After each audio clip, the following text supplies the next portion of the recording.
우리가 읽은 본문의 말씀이 신명기의 말씀인데, 이 신명기라는 말에는 어떤 뜻이 담겨져 있는가 하면은 거듭 명령함 또는 둘째 율법, 이런 뜻을 가지고 있습니다. 왜 이렇게 신명기를 거듭 명령함, 둘째 율법 이렇게 사용을 하는가 하면은 이스라엘 백성들이 시내산에 와서 하나님의 율법을 받았습니다. 그게 바로 십계명인데, 그 십계명의 말씀을 다시 재해석해 주는 것, 더 구체적으로 설명해 주신 말씀이 신명기의 말씀이기 때문에 우리는 신명기를 가리켜서 둘째 율법이라, 거듭 명령함이라, 이런 말로 사용을 하는 것입니다. 제가 존경하는 남포교회에 박영선 목사님이 계시는데, 이 박영선 목사님이 신명기를 강해를 했습니다. 여러 권으로 신명기를 강해한 주석서를 내놓았는데, 그 중에 한 권이 바로 이 책입니다. 이 책의 제목이 어떻게 달려져 있는가 하면은 다음 세대를 위한 책, 이렇게 신명기의 주해서를 제목 잡았습니다. 우리 박영선 목사님이 왜 이렇게 신명기를 다음 세대를 위한 책이라고 제목을 잡았는가 하면은, 이 책은, 이 신명기의 말씀은 이스라엘 백성들이 모압 평지에 이르렀을 때 하나님께서 모세를 통하여서 말씀하신 것이기 때문에 출애굽은 했지만은 아직 가나안 땅에 들어가지 못한 상황에서 하나님이 주신 말씀입니다. 그렇기 때문에 이 백성들이 모압 평지에서 하나님의 말씀을 받았는데, 그 모압 평지를 살아가는 출애굽 1세대들을 위한 말씀이 아니고, 너희들이 이제 가나안 땅에 들어가서 살게 될 것인데, 가나안 땅에 들어가서 살게 될 출애굽 2세대들을 위한 말씀이기 때문에 박영선 목사님이 다음 세대를 위한 책이 신명기다, 이렇게 제목을 잡았다고 봅니다. 오늘 우리가 읽은 신명기 7장의 이 말씀을 전체적으로 세 가지로 나누어 구분해 볼 수 있는데, 1절에서부터 5절까지는 가나안 족속의 진멸과 교류 금지 및 우상 파괴의 명령이 나타나고 있습니다. 그러니까 1절에서 5절의 말씀을 살펴보며 세 가지 명령이 나온다는 것을 알 수 있는데, 첫 번째 명령이 너희는 가나안 족속을 진멸하라라는 말씀입니다.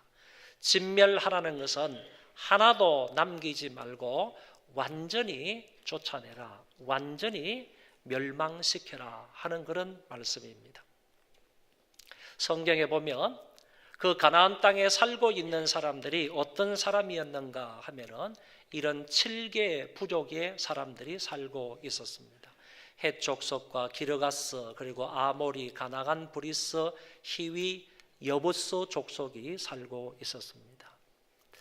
다른 성경에 보면 가나안 땅에 살고 있었던 부족을 3개의 부족이다, 이렇게 말하는 데도 있고, 또 다른 성경을 살펴보면 3개가 아니라 10개의 부족이다, 이렇게 말씀하시는 곳이 나오는데, 유독 오늘 본문에서는 7개 부족에 관해서 말씀하고 있더라라는 것입니다. 성경에 나오는 7이라는 숫자는 완전수입니다. 그래서 그 의미를 여기에 대입을 해보면, 이 당시 가나안 땅에 살고 있었던 이 7개의 부족은 완전할 정도로 서로 연합해서 살고 있었다, 이렇게 말할 수가 있습니다. 그 다음 성경에 보니까 이 부족들이 어떤 부족이냐, 성경이 말씀하시기를 그 수가 굉장히 많다, 이렇게 표현을 했고, 그 다음에는 힘이 센 부족들이다, 이렇게 가르쳐주고 있습니다.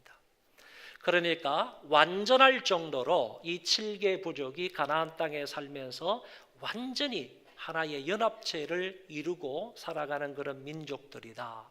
그리고 이 숫자가 엄청나게 많고, 뿐만 아니라 이 부족들은 특별히 헷 족속 같은 경우에는 저 북쪽 지역을 다스리고 있었던 그런 부족인데, 굉장히 군사력이 강한 그런 민족입니다. 전체적으로 볼 때에도 굉장히 힘이 센 군사력이 강한 그런 부족들이다라는 것을 말해주고 있습니다.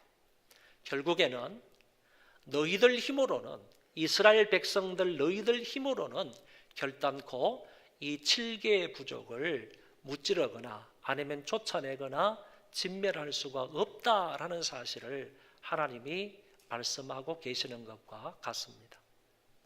이렇게 이 7개의 부족, 도저히 이스라엘 힘으로는 물리칠 수 없고 쫓아낼 수 없고 진멸할 수 없는 그런 강한 숫자가 많은 완벽할 정도로 연합체를 구성하고 있는 이 민족임에도 불구하고 하나님께서 말씀하시기를 너희는 가나안 땅에 들어가면 그 족속들을 진멸하라, 이렇게 말씀을 하셨다는 것입니다.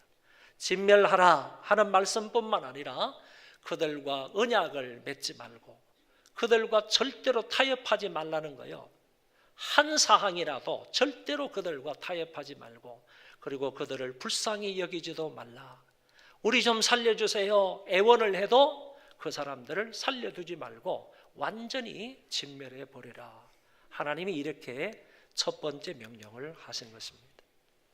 이 말씀을 보면 어떤 사람들은 하나님이 너무 무자비하시지 않느냐, 가나안 사람들도 사람인데 어떻게 그 부족을 완전히 그냥 썰어버리라고 말씀하시는가, 하나님이 좀 무정하시고 무자비하신 분이 아닌가, 이렇게 생각이 될지 모르지만은 그런 하나님이 아니시라는 거예요. 왜냐하면은 원래 이 땅은 누구의 땅인가 하면은 아브라함과 아브라함의 자손들의 땅입니다.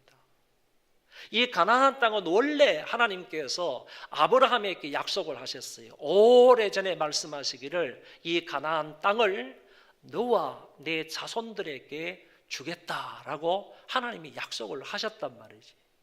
그런데 이 이스라엘 사람들이 애굽에 내려간 사이에 그동안 이런 부족들이, 7개 부족들이 가나안 땅을 강제적으로 그냥 점령하고 있던 거예요. 무단 점령을 하고 있었던 거예요. 이제 하나님께서 때가 되셔서 이 이스라엘 민족으로 하여금 가나안 땅을 점령하게 하시는데, 너희들이 올라가서 지금 무단 점령하고 있는 이 가나안의 7개 부족들을 너희들이 완전히 쫓아내라. 왜? 이거는 너희들 원래 땅이다. 너희들의 원래 땅이기 때문에, 내 후손들의 땅이고 너희들의 원래 내가 주기로 약속한 땅이니까 너희들은 이곳에 들어가서 무단 점령하고 있는 저 민족들을 다 쫓아내라. 하나님이 이렇게 말씀을 하셨다는 것입니다. 성경에 보면요, 하나님께서 당신이 직접적으로 이 가나안 땅에 살고 있는 7개 부족을 몰아내겠다, 쫓아내겠다, 이렇게 말씀하심과 동시에 이스라엘 백성들에게 너희들이 올라가서 가나안 족속을 진멸하라, 이렇게 또 말씀을 하시거든요. 그 말씀은 여기 잘 보세요. 여호와께서 그들을 내게 넘겨 내게 치게 하시리니 그때에 너는 그들을 진멸할 것이니라. 하나님께서 하시겠다는 거예요. 하나님 당신께서 능력으로 가나안 땅을 정복하게 하시고 너희들을 그 땅으로 들이시고, 그리고 너희들로 인해서 그 땅 사람들을 진멸하겠다는 것이에요. 하나님께서 그 민족을 너희들의 손에 붙여주겠다는 거예요. 넘겨주겠다는 거예요. 그랬을 때 너희들은 나로 말미암아 힘을 얻어서 용기를 가지고 그 민족들을 진멸하라. 하나님 당신께서 하시는데 누구를 통해서? 당신의 백성들인 이스라엘 사람들을 통하여서 그 땅 가나안 부족들을 멸망시키시겠다 하는 하나님의 말씀임을 우리가 볼 수가 있습니다. 두 번째 명령은요, 그들과 통혼하지 말라라는 겁니다. 결혼하지 말라는 겁니다. 너희 이스라엘 백성들은 그 땅에 들어가서 가나안 여인들을 취하거나 아니면 그 땅에 있는 남자들과 절대로 결혼하지 말라. 여러분, 결혼 계약이라는 것은 어떤 의미를 담고 있는가 하면 이런 의미를 담고 있어요. 결혼한다 하는 것은요, 양쪽의 신을 인정한다라는 의미를 담고 있다니까요. 내가 하나님 여호와를 섬기는 이스라엘 백성입니다. 근데 저쪽 가나안 사람들은 주로 누구를 섬기는가 하면 바알과 아세라를 섬기는 거예요. 그러면 우리 아들과 저쪽의 딸하고 결혼을 하게 되면요, 우리 아들은 저쪽의 신인 바알과 아세라를 인정해야 되는 거고, 저쪽 며느리 될 사람은 여호와 하나님에 대한 신앙을 인정해야 되는 거예요. 그런데 이렇게 하다가 보면요, 통혼이라는 것을 통하여서 결국 어떤 현상이 벌어지는가 하면은 종교의 혼합이 이루어지는 겁니다. 유일신 여호와에 대한 신앙이라든지 아니면 바알과 아세라를 섬기는 신앙이라든지 딱 구분이 되어가지고 양쪽의 신들이 딱 드러나는 것이 아니라 이 종교가 혼합이 되어버린다는 거예요. 예를 들면 바알신을 섬기는 사람이 우리의 바알은 너희들의 여호와와 같다, 이런 식으로 해가지고 종교 혼합이 이루어진다, 그 말입니다. 더 나아가게 되면요, 대부분은요, 남자 여자를 만나서 가정을 이루게 되면요, 여자의 기가 더 셉니다. 여자의 말을 남자가 더 잘 듣습니다. 그러다 보니까요, 남자의 종교가 여자의 종교화가 되어버리는 거예요. 그러니까 남자가 여자의 말을 더 잘 듣도록 되어 있고, 그러니까 남자의 종교가 여자의 종교로 바뀌어버리는 거예요. 바뀌어버리는 거예요. 모르겠어요. 이 가운데 계시는 남자분들, 그런 분들이 있는지 모르겠어요. 아마도 많을 거예요. 당신 나하고 결혼만 해주면 내가 당신 쫓아서 교회 나가겠다, 이런 사람이 있을 거예요. 그렇죠? 남자들은요, 여자의 말을 더 잘 듣게 되어 있어요. 이 당시도 그랬단 말이에요. 성경을 보시면 이런 말씀이 나옵니다. 그가 내 아들을 유혹하여 그가 여호와를 떠나고 다른 신들을 섬기게 하므로 여호와께서 너희에게 진노하사 갑자기 너희를 멸하실 것입니다. 여자가 들어오게 되면, 안 믿는 여자, 다른 신을 섬기는 여자가 며느리로 들어오게 되면 내 아들이 여호와의 신앙을 가지고 있다가 그 딸의, 그 며느리의 유혹으로 인하여서 결국에는 여호와를 떠나게 되고 그 신을 버리고 바알과 아세라를 섬기게 된다는 거예요. 이런 것을 너무나 잘 아신 하나님께서 너희들 그 땅에 들어가게 되면 절대로 그 땅 여인들과 결혼하지 말라, 이렇게 하나님이 말씀을 하셨습니다. 세 번째 명령이 가나안 족속의 우상을 파괴하라라는 말씀입니다. 여러분, 그 당시에 가나안 족속의 우상은 조금 전에도 말씀을 드린 것처럼 바알과 아세라신입니다. 그리고 바알과 아세라신은요, 바알이 남신이고 아세라가 여신입니다. 부부신입니다. 부부신. 그리고 이 신은요, 비와 풍요와 다산을 주관하는 목신입니다. 바알과 아세라 신이 작은 것은요, 한 6cm 정도 되는 신입니다. 목각으로 만들어 놓는 거예요. 이게 바알 신이고, 여자를 만들어 놓으면 이게 아세라 신이 되는 거예요. 큰 거는 1m가 넘도록 이렇게 나무에다가 조각한 신이 바로 바알과 아세라 신인데, 이 바알과 아세라 신은 비와 풍요와 다산을 주관하는 신이라고 믿었던 거예요. 그런데 가나안 땅에 살고 있는 사람들은 주로 무엇을 해먹고 사는 사람인가 하면은 농사를 짓거나 아니면 목축업을 해서 사는 사람들이에요. 양을 기르거나 아니면 소를 길러가지고 먹고 사는 사람들이에요. 그러면 목축업을 하든지 아니면 농사를 짓든지 간에 가장 필요한 것이 비고요, 그리고 가장 필요한 것은 풍요고, 그리고 가장 필요한 것은 다산입니다. 짐승들이 새끼를 많이 낳아야 되는 거예요. 그리고 비가 풍성히 와가지고 곡식들이 잘 자라서 열매를 풍성하게 맺어야 되는 거예요.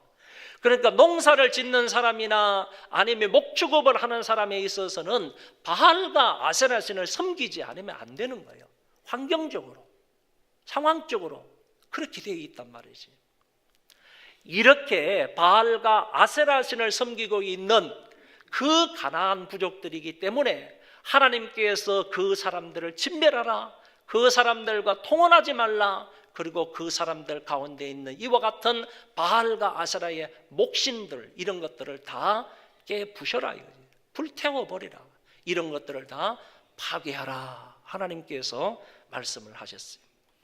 보시기 바랍니다. 오직 너희가 그들에게 행할 것은 그들의 제단을 헐며 주상을 깨뜨리며 아세라 목상을 찍으며 조각한 우상들을 불사를 것이니라. 하나님께서 그 땅의 우상들을 철저히 이렇게 파괴하고 없이 할 것을 말씀을 하셨습니다. 너희가 가나안 땅에 들어가게 되면 이 세 가지를 하라, 하나님께서 말씀을 하셨고요. 이제 큰 두 번째 단계로 넘어가게 되면 6절부터 11절까지 말씀은 하나님이 이스라엘을 성민으로 택하셨다는 말씀이 나옵니다. 성민이라는 것은 거룩한 백성이라는 뜻이에요.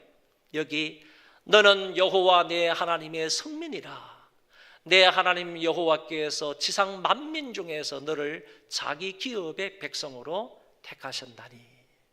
중요한 것은요, 거룩한 백성으로 하나님께서 선택하셨다. 이 말은 어떤 뜻을 가지고 있는가 하면은 이 땅에 많은 민족과 많은 백성들이 있는데 유독 이 민족보다도 작은 이스라엘 민족을 하나님께서 구별을 시켜서 선택을 하셔서 당신의 거룩한 백성으로 삼으셨다, 그런 얘기입니다. 여러분, 선택을 하셨다는 것은 그 민족들 가운데에서 구별해서 따로 만들어 놓았다, 그런 뜻이거든요. 하나님께서 숫자가 많아서 이스라엘 백성들을 선택한 게 아니라는 거예요.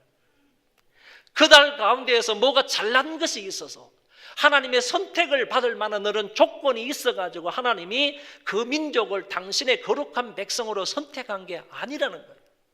보세요, 그 밑에 지상 만민 중에서 너를 자기 기업의 백성으로 선택했다고.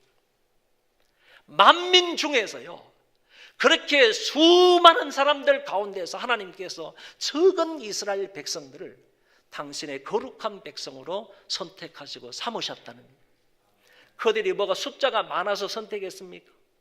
그들이 뭐 잘난 구석이 있어서 택했습니까? 선택을 받을 만한 어떤 조건이 있어서 그들을 선택했습니까? 없다는 거예요. 없다는 거예요. 하나님께서 말씀하시기를 내가 너희들을 성민으로 선택한 것은 두 가지 이유 때문인데, 하나는요, 내가 너를 무조건 너희들을 사랑했기 때문이다. 할렐루야. 하나님이 조건 없이 너희들을 사랑했기 때문에 그 사랑의 이유로, 사랑의 조건 때문에 내가 너희들을 선택했다는 거예요. 두 번째는요, 내가 너희를 선택하겠다고 미리 조상들하고 약속을 했다. 조상들하고 약속한 것을 지키기 위해서 내가 너희를 선택했다. 많은 민족 가운데서 너희들을 선택한 것이다. 하나님이 오늘 성경에서 분명히 너희를 선택한 이유와 조건에 관해서 두 가지로 말씀하시는 것을 엿볼 수가 있습니다. 이렇게 성민으로, 당신의 거룩한 백성으로 선택을 하셨다 하는 그런 말씀을 여기에서 하셨는데, 그러면 이런 겁니다. 하나님의 선택을 받은 사람들은 기본적으로 어떻게 살아가야 되느냐. 안 믿는 사람이나 선택을 받지 않는 사람들은 나름대로 자기 기준을 가지고 사는 거예요. 자기의 가치관을 가지고 사는 거예요. 자기의 삶의 방식을 따라서 살아가는 거예요. 그렇지만은 하나님의 선택을 받은 사람, 이 사람들과 구별된 너희들은 어떻게 살아가야 되느냐. 한마디로 말하면 내가 너희들에게 이런 법도대로 살아라. 내가 너희들에게 말한 규례대로 살아라. 내가 너희들에게 말한 명령대로 살아라. 하나님께서 이 선택함을 받은 백성들에게 한 가지 말씀하는 것은 내 법대대로 살아라 하는 것을 말씀해 주셨습니다. 이게 이 말씀입니다. 그런즉 너는 오늘 내가 네게 명하는 명령과 규례와 법도를 지켜 행할지니라. 이 한 가지 사항, 하나님의 말씀대로 살 것을 그 백성들에게 요구를 하셨다는 것입니다. 여러분, 지난 금요일 날 교회에 오셔서 우리 금요 기도회에 함께 참여하신 분 계십니까? 박영복 목사님이 설교를 하셨는데 마지막 결론 부분에서 이 말을 한마디 했습니다. 저는 그 말씀에 많은 도전을 받았습니다.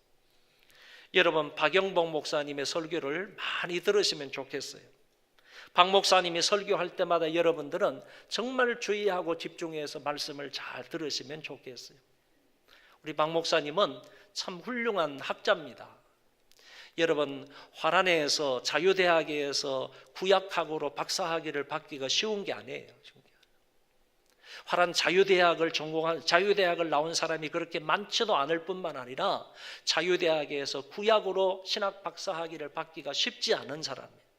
그런데 그분은 훌륭하게 그곳에서 공부를 잘해서 박사학위를 받은 분이에요. 그래서 구약 말씀을 그 누구보다도 해석을 잘해주는 목사님인데, 금요일 저녁에 미가서의 말씀을 설교하다가 마지막 부분에 이런 얘기를 했어요. 하나님에 의해서 선택된 백성들은, 성민들은요, 여호와에 의해서 선택된 백성들은 선택된 길로 가야 된다. 이게 미가서의 말씀의 결론입니다. 하나님 당신의 사랑에 의해서 선택함을 받은 여호와의 성민들은, 거룩한 백성들은 하나님이 선택하신 길로 가야 된다. 그 말은 하나님께서 말씀하신 법대로 살아가야 된다. 이런 말씀으로 해석할 수가 있겠습니다. 이런 말씀을 거기에서 하셨고, 이제 세 번째로 넘어가서요, 우리가 읽은 말씀 중에 12절부터 15절까지의 말씀은 율법을 잘 지키는 자에게 하나님께서 여러 가지 복에 관해서 말씀을 하셨습니다.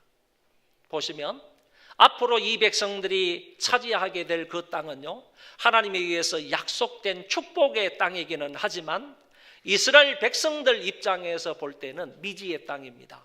잘 알지 못하는 땅입니다. 새로운 땅입니다. 그렇기 때문에 이스라엘 사람들에게는 나름대로의 염려라든지 걱정이라든지 불안들이 있었을 것입니다.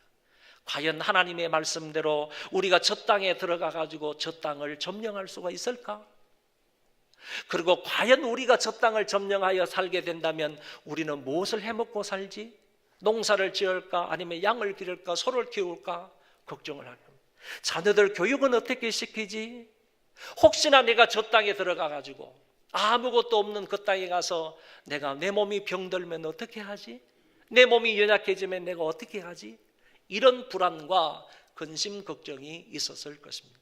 하나님께서 그들의 마음을 너무나 잘 알고 계시기 때문에 그 백성들에게 하나님이 이렇게 약속을 하셨습니다.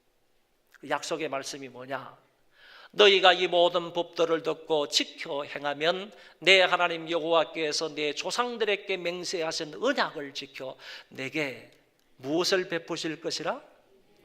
인애를 베푸실 것이라. 여러분, 인애라는 것은요, 하나님의 선택된 백성들 가운데서 하나님 당신의 말씀을 듣고 지키는 그 사람들에게 베푸는 특별한 호의를 가리켜서 특별한 관심과 특별한 사랑을 가리켜서 인애라는 말이에요. 그래서 하나님께서 누구에게 이런 인애를 베풀어 주실 것인가? 지금 염려하고 걱정하고 근심 걱정 속에 있는 이 이스라엘 백성들에게 하나님 말씀하시기를 너희들 그 땅에 들어가서 뭘 해먹고 어떻게 살 것인가 걱정하지 말라는 말씀으로요, 내가 일러준 이 법도의 말씀을 잘 듣고 지켜 행하기만 한다면 내가 너희 조상들에게 약속하신 이 인애를 너희들에게 베풀어 주실 것이다. 너희들에게만, 이 약속의 말씀을 듣고 지키는 너희들에게만 특별한 관심과 특별한 은혜와 특별한 복을 너희들에게 베풀어 주실 것이다. 하나님이 이렇게 약속을 하셨단 말이에요. 우리가 약속을 잘 지키는 것 대단히 중요한데요, 여러분 이 사람 아십니까? 시오노 나나미라는 사람입니다. 로마인 이야기를 쓴 사람인데 우리나라에도 이게 베스트셀러가 되어 있습니다. 전 세계적으로 많이 읽히는 그런 책입니다.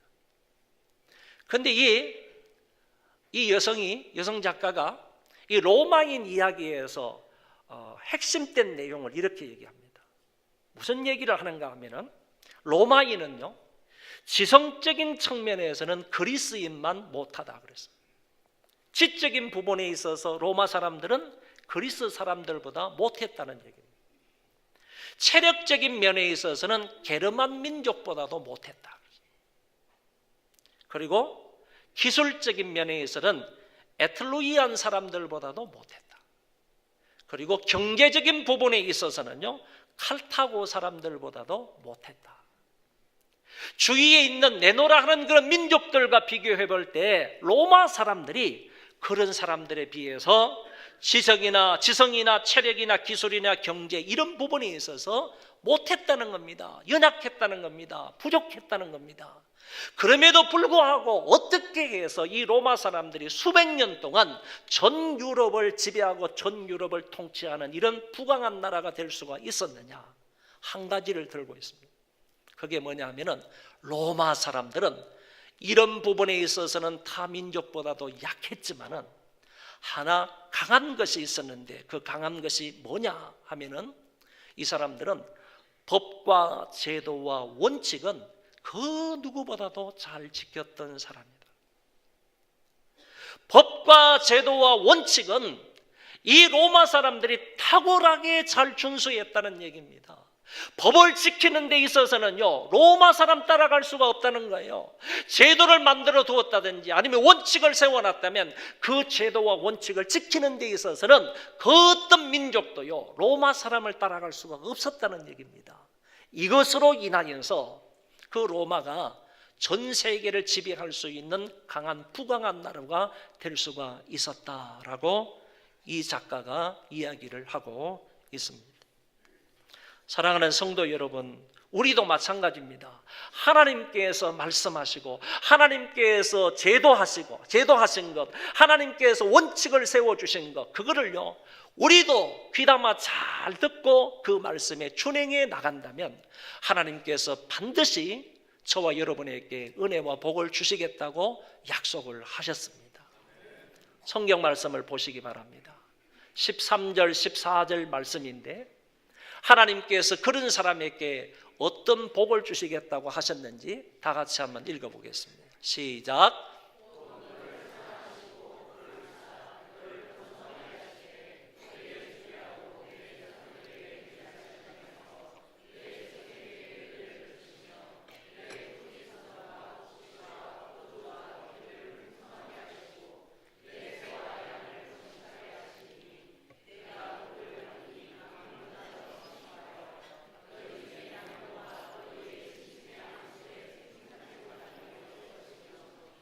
아멘.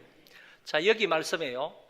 그렇게 말씀을 잘 듣고 지키는 사람에게 하나님께서 이렇게 약속을 하셨어요. 복을 주시겠다고 약속하셨습니다.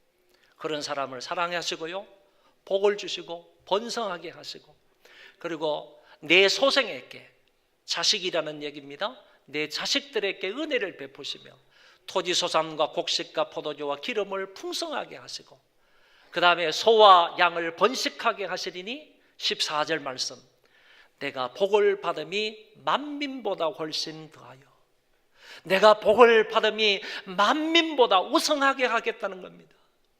많은 사람들이 복을 받음보다도 월등하게 너희들에게 복을 주시겠다.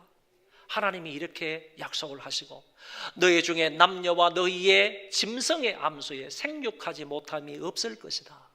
하나님께서 이렇게 복을 약속하셨습니다. 저는 한마디로 말해서요, 이거는 14절 13절의 이 말씀은 엄청난 복에 대한 약속이다. 이거는 정말 위대한 복에 대한 말씀이다. 더 나아가서요, 당대에만 해당되는 복이 아니라 그 다음 세대까지 계속되는 그런 지속적인 복이다라고 단적으로 표현을 할 수가 있겠습니다. 또 다른 성경에 보면 이렇게 말씀하십니다. 내가 만일 내 하나님 여호와의 말씀만 듣고라고 그랬습니다. 내가 오늘 내게 내리는 그 명령을 다 지켜 행하면, 듣고 지켜 행하면 내 하나님 여호와께서 내게 기업으로 주신 땅에서 내가 반드시 복을 받으리니 너희 중에 가난한 자가 없으리라. 저는 이 말씀을 읽으면서요, 하나님 아멘입니다. 그렇습니다. 나와 우리 가정, 우리 가문에도 가난한 자가 없게 해 주옵소서 기도했습니다. 여러분도요, 여러분의 가정이나 여러분의 사업도 여러분의 자손 대대로요 가난한 자가 없기를 주의 이름으로 정말로 축원합니다. 하나님의 말씀을 잘 듣고 지키는 사람은요, 그 후손 대대로 가난한 자가 없게 하시겠다고 하나님이 약속하신 거예요.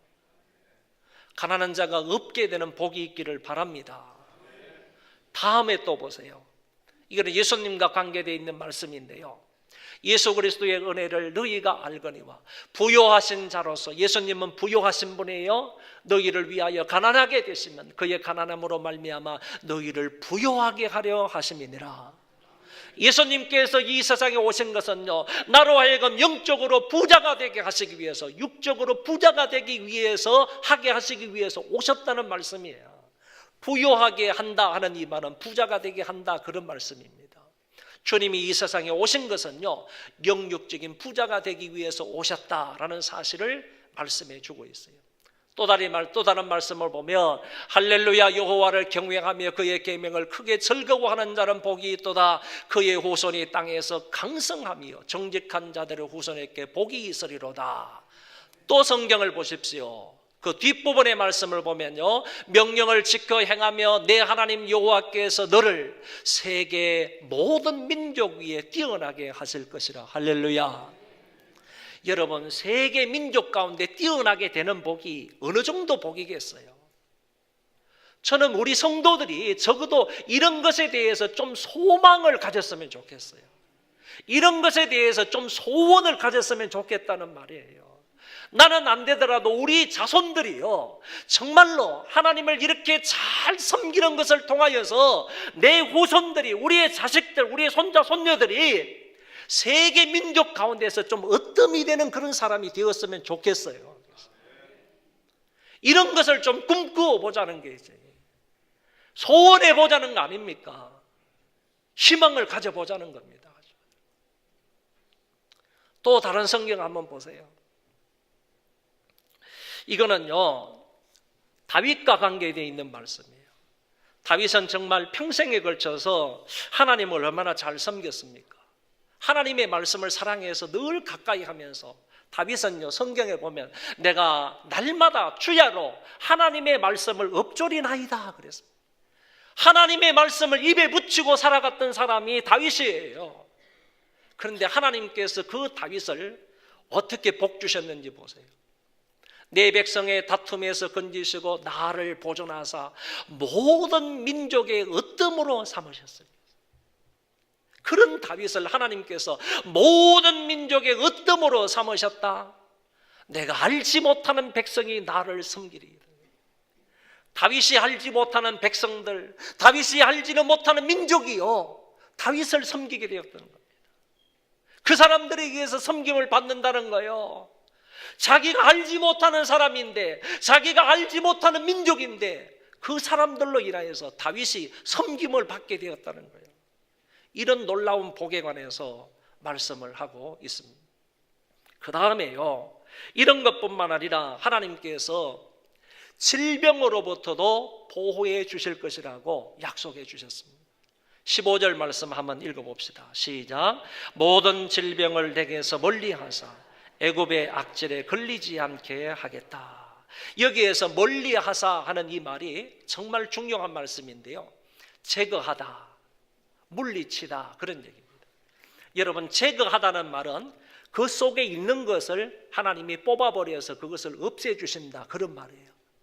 그러면 무엇을 제거하시겠다는 말씀이에요? 여러분, 하나님께서 혹시 우리가 지금 병든 가운데 있으면요, 내 몸에 이런 연약한 부위 있을 때 하나님께서 개입하셔서요, 어떤 사람에게 개입하신다고 그랬어요? 하나님의 말씀을 잘 듣고 그 말씀을 지켜 행하는 사람에게 하나님께서 개입하셔서 그 질병을 제거해 주신다고 말해요. 그 연약한 부위를 하나님께서 뽑아버려 주신다는 거예요. 물리친다는 말씀은 무슨 말씀이에요? 그런 질병이, 그런 악마의 질병이 다가올 때 하나님께서 이 나의 택한 성민, 이 백성을 보호하시기 위해서 그런 질병들을 하나님께서 다가가지 못하도록 물리치시겠다는 말씀이에요. 이렇게 하나님께서 약속을 해주셨다니까요. 모든 질병을 내게서 멀리하사 애굽의 악질에 걸리지 않게 하겠다고 하나님께서 약속을 하셨습니다. 출애굽기 15장의 말씀을 한번 보겠어요. 출애굽기 15장의 말씀에 보면 끝에 부분에 보면 이런 말씀이 나옵니다. 내가 애굽 사람에게 내린 모든 질병 중 하나도 너희에게 내리지 아니하리니 나는 너희를 치료하는 여호와임이니라. 여기에서 제가 주안점을 두고 말씀을 읽은 것은요, 하나도라는 말이에요. 모든 질병 중에요, 하나도 하나님께서 너희들에게 내리지 않도록 막아주시겠다고 그랬어요. 하나도 은혜가 되시기를 바랍니다. 다른 성경 구절을 한번 또 보겠습니다. 여러분, 저는 이 말씀을 읽고요, 정말 마음이 벌렁벌렁하는 그런 충격을 받았어요. 이 말씀을 가만히 들여다보면요, 잠언서 4장의 말씀인데 지혜로운 솔로몬이 이렇게 말하고 있는 거예요. 내 아들아, 내 말에 주의하며 내가 말하는 것에 내 귀를 기울이라. 그것을 내 눈에서 떠나지 말게 하며 내 마음속에 지키라. 그것은 얻는 자에게, 그것을 얻는 자에게요, 하나님의 말씀을 얻는 자에게 그 말씀이 생명이 되며 그랬어요. 할렐루야. 하나님의 말씀을 얻으면요, 그 하나님의 말씀이 나를 살게 한다는 거야. 그 다음에 또 보세요. 그의 온 육체의 건강이 되면이라. 할렐루야.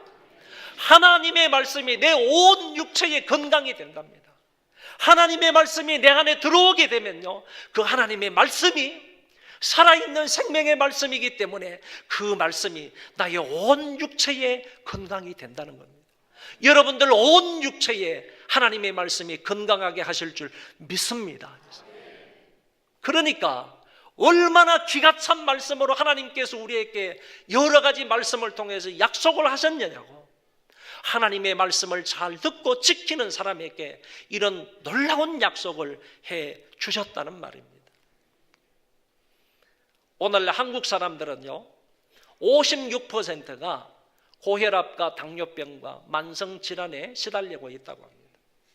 이 가운데에서도 한 반 이상은 여러분 이런 질병으로 고생하고 고통을 받고 있다, 이렇게 말할 수 있겠죠. 이 가운데에서요, 한국 사람들이 제일 염려하는 병은 무엇이겠습니까? 그거는 바로 암입니다. 이 암에 대한 염려는요, 남자들보다도 여자들이 더 많습니다. 제가 통계를 보니까 남자들은요, 남자들은 58% 정도 내가 암에 걸리지 않을까, 이런 염려를 하는데 여자분들은요 더 많습니다. 72%가요 내가 암에 걸리지 않을까, 그것으로 인해서 내가 고통을 당하지 않을까, 이렇게 암에 대한 두려움과 염려를 가지고 있다고 합니다. 그런데 종교개혁자 존 낙스라는 사람이 이런 얘기를 했습니다. 아주 유명한 말을 했어요. 한번 읽어봅시다. 시작. 그리스도 안에서 살아라. 그리하면 육체의 질병에 대한 두려움이 없으리라.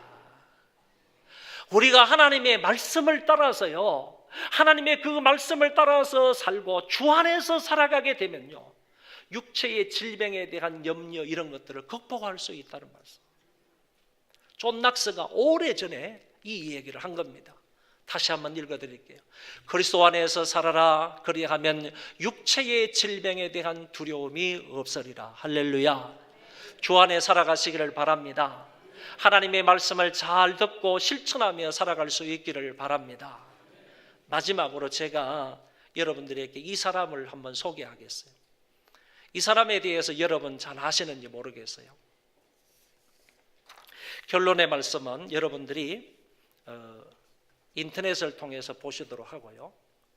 이 사람 정명준 씨라는 사람인데, 이 사람은 우리나라 미원 그룹에서 12년 동안 있다가 덴마크로 유학을 가가지고 그 유산균을 연구를 해가지고 박사학위를 받아서 우리나라에 다시 들어왔습니다. 그래서 우리나라 최초로요, 셀바이오텍이라는 그런 회사를 설립했는데, 바이오 회사로서는 우리나라 1호입니다. 1호입니다. 이 사람이 이제 유산균을 이제 연구하기 시작을 해서 지금 고농도 유산균을 발견을 했습니다. 그걸 이제 만들었습니다. 여러분 듀오락이라는 거 아세요? 듀오락이라는 그 제품을 만들었는데, 우리나라에서는요 외국으로 수출을 하는 유일한 기업입니다. 건강식품은요, 우리나라에서 외국으로 수출하는 그런 개인 기업이 하나도 없습니다. 공기업은요, 인삼공사 하나밖에 없습니다.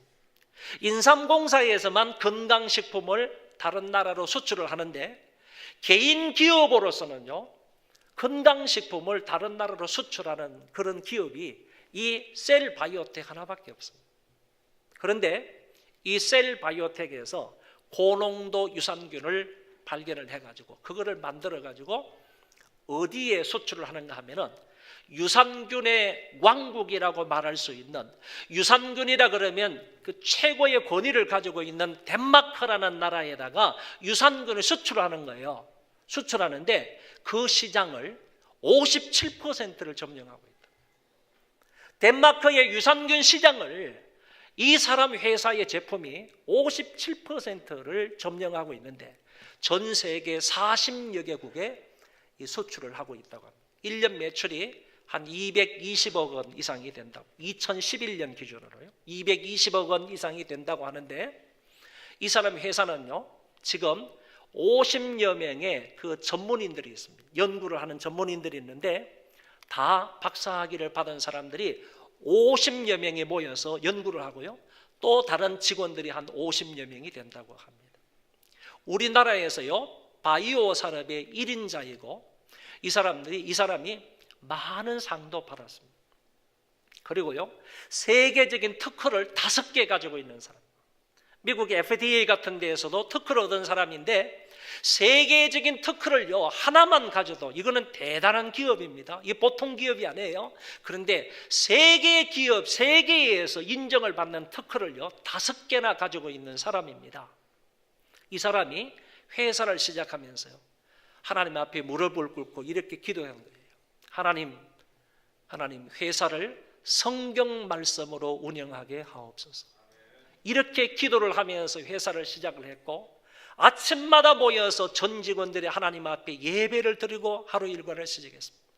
이 사람 지로는 하나님의 말씀에 기뻐하지 않는 일은 절대로 하지 않는 거예요. 하나님의 원하시는, 기뻐하시는 그런 방법대로 회사를 운영을 한 거예요. 어떤 일이 있더라도 이 사람의 회사 경영 방침은 하나님의 말씀이었어요. 하나님의 말씀에 주의하면서 하나님의 말씀을 듣고 그 하나님의 말씀에 가르치는 대로 이 사람은 회사를 경영해서 오늘에 이르게 된 것입니다. 하나님께서 이 사람에게, 정명준 씨에게요, 많은 은혜와 사랑과 복을 베풀어 주셨습니다. 오늘에 이르게 하셨습니다. 오늘 사랑하는 성도 여러분, 우리도요 이 정명준 씨처럼 하나님의 말씀에 주의해서 말씀을 잘 듣고요, 그 들은 말씀대로 지켜 행할 때에 하나님께서 나 개인과 우리 가정과 우리 교회와 그리고 우리 사업장에 이와 같은 놀라운 은혜를 베풀어 주실 줄 믿습니다. 이런 은혜가 있기를 축원합니다. 여호와의 법도를 듣고 행하면요, 하나님께서 약속하신 대로 이런 은혜와 복이 있을 줄 믿습니다. 기도하겠습니다.